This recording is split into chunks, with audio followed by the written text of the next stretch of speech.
Hey, this is Ben Ingram from the Atlanta Braves Radio Network. You're about to go riding with the Braves, presented by Chevrolet. See who else is joining us today.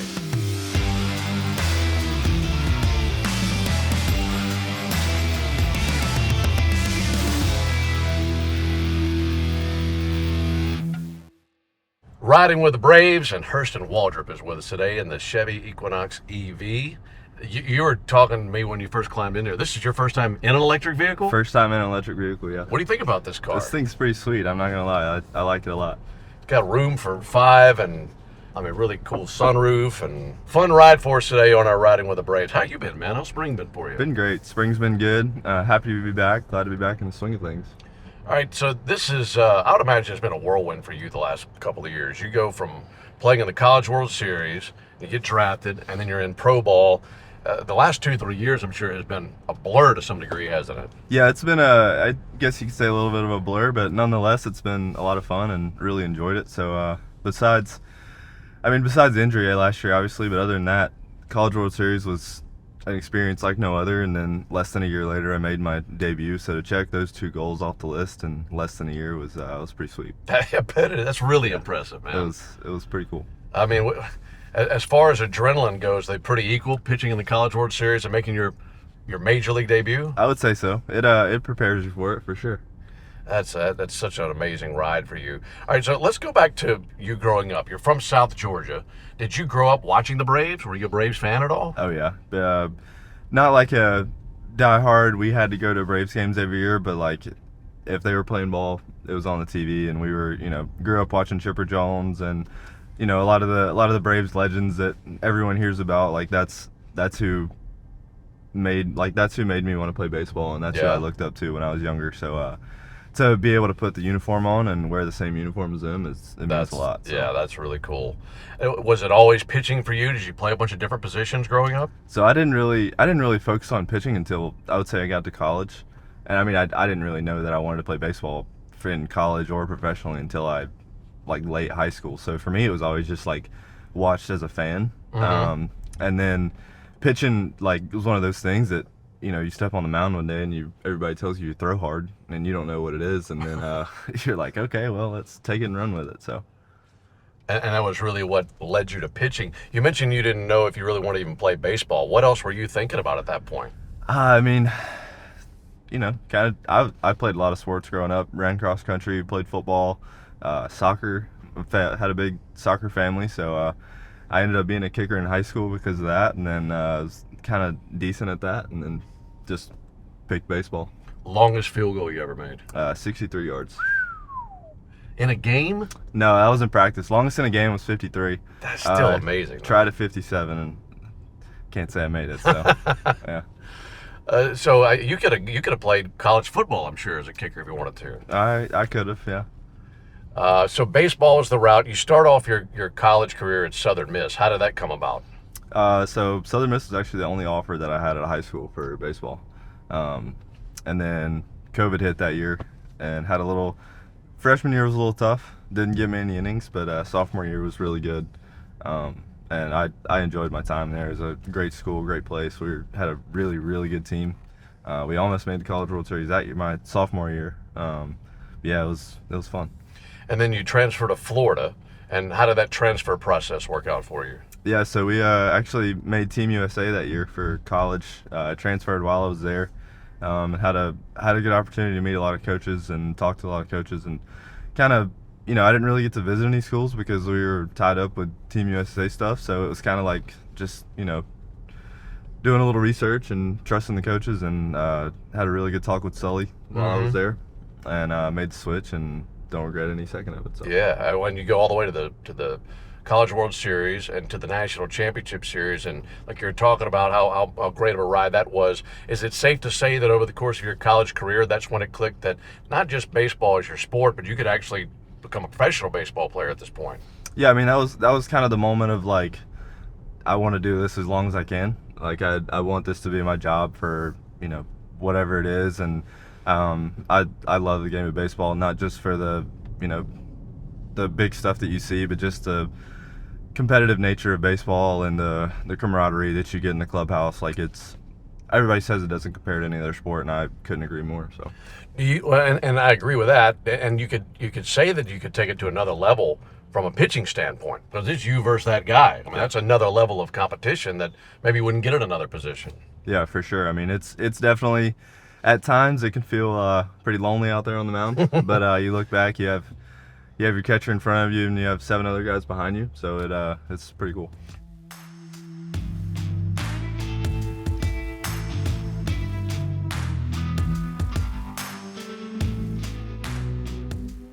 All right, take me through from you finishing high school to where you are now with your pitch repertoire, your arsenal, what you threw then, how that's evolved into what you throw now. So graduated high school with a fastball, curveball, and a changeup.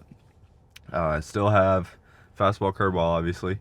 My sophomore year of college, I turned into a starter, and so I went home, decided to throw a slider, went to YouTube, greatest thing ever, learned how to throw a slider.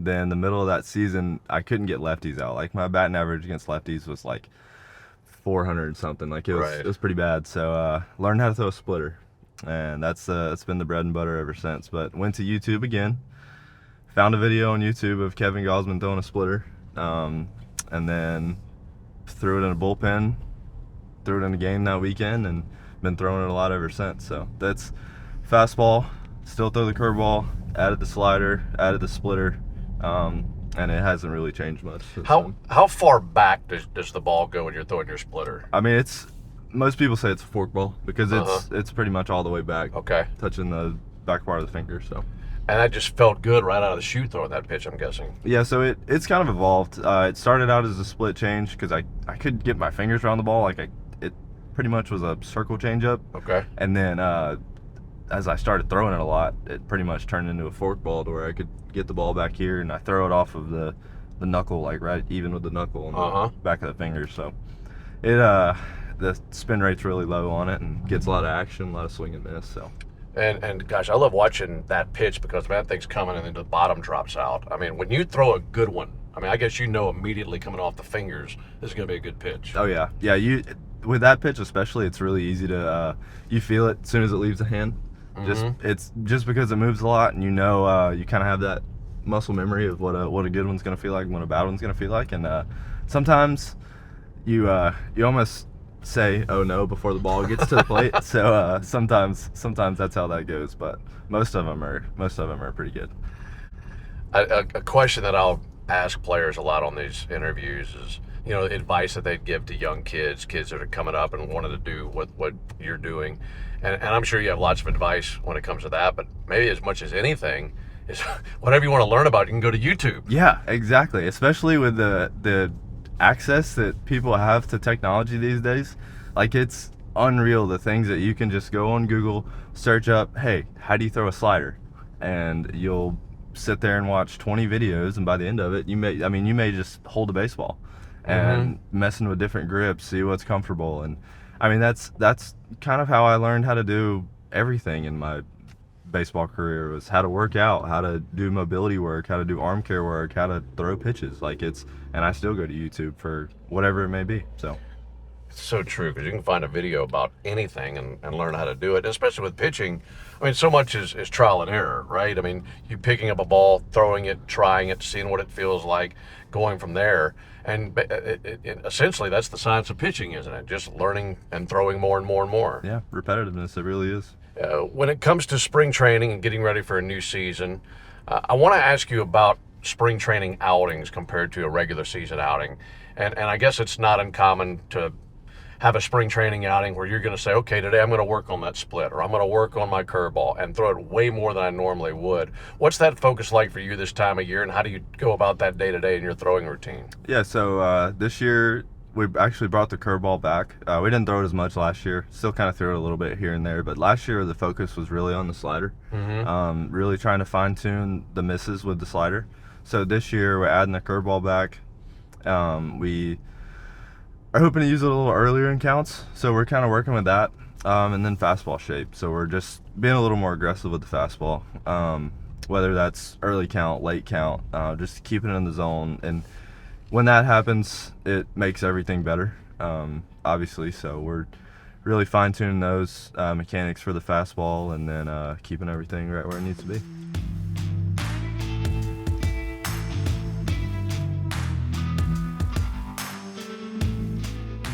How challenging is it to have multiple pitches, like you're saying, 3 and 4 or 5 pitches, whatever it may be, and keeping the same arm action for every pitch? Yeah, so it's actually very difficult, because if you watch, you can watch video, and especially when you get later into games, and say the slider's working that day, and that's going to be your pitch. Well, say you're throwing it 40% of the time, you're gonna eventually get into a rhythm of throwing the slider. So your body's only going to know how to throw the slider. So even as much as we play and as many pitches as we throw, if you get into a habit of just throwing the slider over and over and over again, your body's going to adapt to that, and you're going to supinate a little more than you used to. So, I mean, it's very common, and you really have to stay on top of your arm work, your mechanic work, your catch play stuff. I mean, just make sure you're spinning the fastball like you're supposed to, spinning the curveball and splitter like you're supposed to, and it all just comes down to attention to detail. So what you're telling me is, as if pitching wasn't challenging enough, it's not just you versus the batter. You're fighting your own body. Oh yeah, 100%. God, that's challenging, and so much to learn at such a young age, I'm sure. And the good news is you got really good pitching coaches, really good catchers. Who are some of the guys in this organization that you enjoy spending time around and gaining wisdom from? Yeah, I mean, a lot of the older guys, obviously. I had the opportunity to work with Sale a lot last year, Chris Sale, and watch him a little bit. But catcher-wise, I threw a couple bullpens to Sean Murphy last year, and obviously Darno, and he caught my debut, and so learning from those two guys. And then Baldy, he's younger catcher. He's awesome. Love him. He's a great catcher, and he'll have a really good career. So I'm excited to see what he does this year. And then had the opportunity to throw to Sandy Leon last year and Gwinnett for a while. And so to learn from guys like that who have a lot of time and have seen a lot, have caught a lot of guys, Trumpy too. I mean, they're all awesome. I mean, there's not one of them that I would say, hey, I want to throw this guy over this guy, because I mean they're all very knowledgeable of the game. They're great behind the plate, and they're really good at managing a ball game. You mentioned Drake Baldwin. Very exciting to see him. One of the top prospects in the organization. He should get some opportunities in the big leagues this season. For fans who've not gotten a chance to watch him yet, what can they expect, and how good can he be once he gets to the big league level and continues his progressions as a catcher? I mean, he's a very humble player, very humble person. He shows up every day with a smile on his face. He's usually the first one to the ballpark, and he loves being there. He loves being in the clubhouse, but most importantly, he's a competitor. And when he gets behind the plate, he's a brick wall. Nothing gets by him. But at the plate, watching him hit's pretty electric. His pop's unreal, and it's pretty cool all around player. Most importantly, the kind of person he is just makes him that much better of a player. Yeah, that's exciting to hear. And Braves have so many good young ones on the way, and he's certainly another one.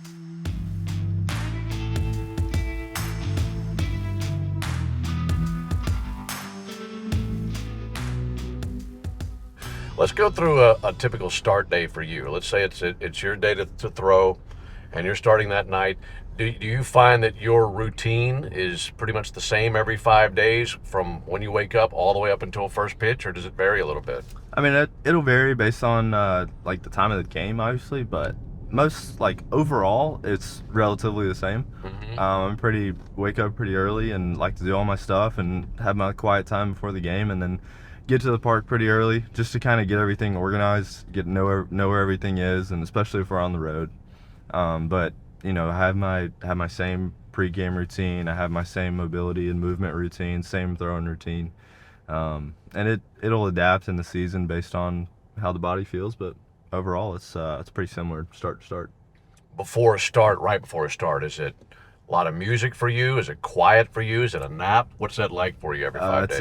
It's a mix of both. So I like to read. I'll usually read a little bit, chapter or two in whatever book I'm in at the time, and then start off with some country music when I'm moving around, and then by the end of it's probably some pretty heavy metal. So you're kind of slowly ramping up. Yeah, it's a slow incline, and it's kind of like the way it's supposed to be. You start off really just quiet, easy, moving the body a little bit, and by game time, it's it's do or die. So. Who do you like listening to in those moments? So a lot of Asking Alexandria, The Plot in You, Linkin Park, Black Sabbath. It's a pretty big mix of a lot of rock bands. So just your typical picnic music, right? Yeah. A lot of what you listen to, just in the car with the family, and everyone would enjoy it. So yeah. Yeah, that's great. We got to get that adrenaline going, man. Yeah. When you talk about facing minor league hitters compared to big league hitters, you're talking about fighting your own body and making sure that you're continuing your routine and making sure that everything is the same. Would you find that maybe the biggest difference in minor league hitters to major league hitters is the timing of the recognition of what you're throwing? Yeah, or for is sure. it something else? I mean, it's definitely awareness. It's self-awareness of a situation of the ball game and what they are trying to accomplish as a player, also who they are as a player. Mm-hmm. So we have so many different types of players in this game, and everyone has their own approach. But you see that as you go through the levels, you see how minute that approach gets. Right. And everyone is so much more focused, and some guys may have an approach, but they don't stick to it. They try to stray away from it because they think something's different, something's better at that time. But then as you go up, you see that approach. You see guys, they won't stray away from it one bit, and then when they get that pitch they're looking for, they don't miss it. Yeah, it's so impressive, and watching that chess match at the big league level is really like nothing else. And I'm sure pitching in the big leagues is one thing, but learning how to win in the big leagues, would you say that's an entirely different step? Because I always say, look, it's hard to get here, it's even harder to stay. Yeah, I would say so, because it's a really long season and we play a lot of ball games, and then on top of that you have to win as many of those ball games as you can and stay healthy all at the same time. And so in the moment you may not always be focused on winning the ball game, it may just be getting through that pitch. But for the guys that are really good at it, what you notice is they focus on winning that pitch, and then they win the next pitch, and then they win the next pitch. And so those tiny little wins add up to winning 100+ ball games, and then you look back on the season and you've accomplished a lot. So that's an interesting way to break it down. I mean, that's so true. I mean, it's the accumulation of all those little wins and doing that one pitch at a time.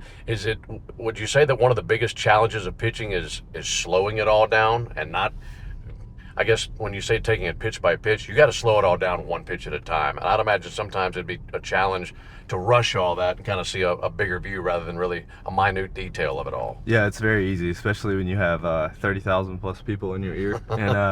And it can be a little bit of a challenge to slow it all down and to make it all so small. It's a lot smaller than it is. Like it's all 60 feet 6 inches. Like it's still play and catch with your catcher. Like there's still someone trying to hit the ball. Like it's still baseball. But at the end of the day, everyone at that level is just way better at it. Everyone's way better at playing catch. Everyone's way better at hitting the ball. So it's all about just, making everything that's happening right there in that moment. And I mean, when you're standing on the mound, it's really easy to get ahead of yourself, but it's all about just staying right there where you need to be and just keeping one foot in front of the other. Yeah, and doing that every 5 days, you're going to be exactly where you want to be. Looking to this new season as we go to 2025, what is on your plate for what you really want to accomplish this year, your individual goals, and what that looks like for you? Obviously, get back to the big leagues and stay. Just most importantly, stay healthy. I think that's the top of everyone's list. Stay healthy, have a good year, and really enjoy it. I feel like I didn't really get the chance to enjoy it last year. Kind of got caught up in the injury and looked back on the year and was really able to appreciate all that happened. But this year, just stay healthy, win a lot of ball games. I have my little inside goals and inside things that I want to accomplish, but really just enjoy the season. So man, it's going to be a lot of fun, and we're thrilled to have you in the Braves organization and looking forward to those goals being achieved this season. Thanks so much as always for the time. Yes, with sir. us on this ride. Thank you for got having it. me.